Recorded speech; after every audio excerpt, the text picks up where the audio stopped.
Okay, so I'm gonna film the use of the slip lead. And so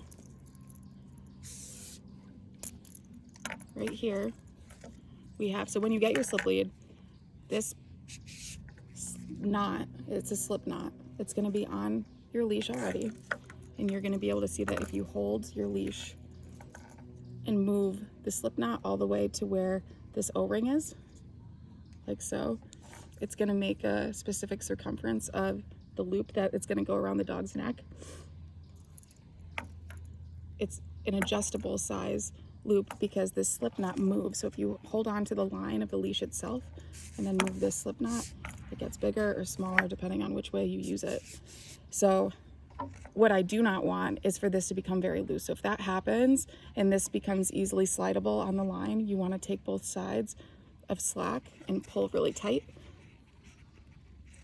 so it becomes harder to move. Because the idea of this is to be able to adjust the size of the loop that goes around your dog's face and neck, and it's a stopper, so it should not move. Otherwise, the leash is going to become too loose around your dog's neck and the tool is not going to work effectively. So I'm going to, this is my little model dog, this is Packer. We're going to pretend that Packer has a normal, just flat collar around his neck with a D-ring, so that's usually where you hang your dog's tags. You would just hook this safety, the end of the safety, all of them are already attached to your LeaderSlip. You would take this snap hook and clip it on to the D-ring that sits on the dog's regular collar here.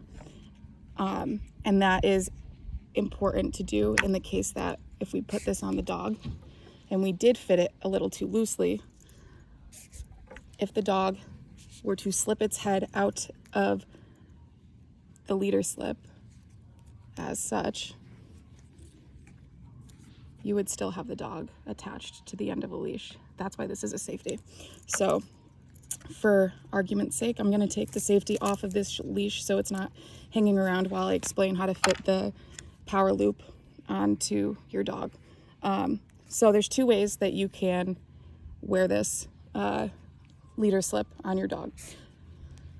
The first is the regular use. So you're going to slip it over your dog's head, and the idea is that you would want your dog to move toward the leash itself, move into it and slip it over its head, almost like you're putting a medal on your dog's head. You never want to have a struggle when you put this on your dog because you always want there to be a positive association to the leash. So if you're struggling and your dog is resisting, you can do things like hold a food lure in front of the dog and have the dog move their nose through. So you're using scent to guide the dog through the tool.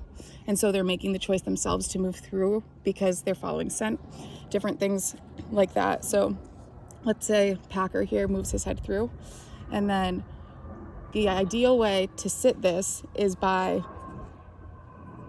putting it around the dog's neck, and then you're going to slide the slip knot to adjust it appropriately. And I want this to be as high on the neck as possible. So you want it to sit at the base of the back of the dog's skull, where the highest part of the neck meets the back of the skull. There's usually like a little divot that you can feel there, almost as if they are a dog walking in the Westminster Dog Show. You know how they walk like this with the leash high up? That's how you want it. Because this is the most sensitive part of the dog's neck. This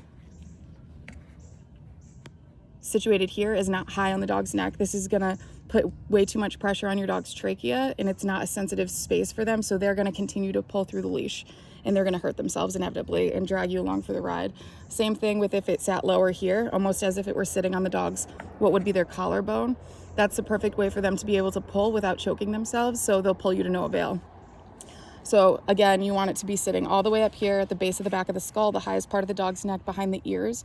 You want all of the hardware and material to sit between the two ears. So the way that you're going to know if it's tight enough is you're going to slide this slip knot down, and I want it to be fit enough so that it doesn't easily slide down, but not so tight to where you can't give the dog any release of pressure if you do put pressure on the leash. So what I mean by that is if I were to tighten it like this and go to pull the leash to give pressure, there's the line around the neck's not moving because it's so tight, it's just choking the dog.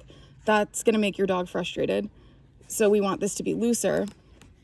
Pretend this is sitting up here. Again, it's not a real dog, so it's a little tough, but I want it to be so that if you do give pressure, see how there's this inch of space that occurs between the O-ring and the slip knot. So that's me giving pressure, and then if I release pressure, it's still sitting where I need it to sit. This is going to allow the leash to sit in the appropriate spot on the dog's neck and give you enough room to do pressure and release. So remember, if you're moving forward with your dog, there should be slack on the lead. There should be slack on the lead. If your dog moves forward, you should give pressure to elicit a specific action from them. So if the dog moved forward and I give pressure, I'm going to hold it consistently. I'm not going to jerk the dog. I'm not going to pull the dog. I'm going to make them feel just slightly uncomfortable by giving them a tiny bit of pressure until they make the choice to release the pressure by moving toward me. And they're going to eventually learn that it feels better physically to be with you than to be away from you.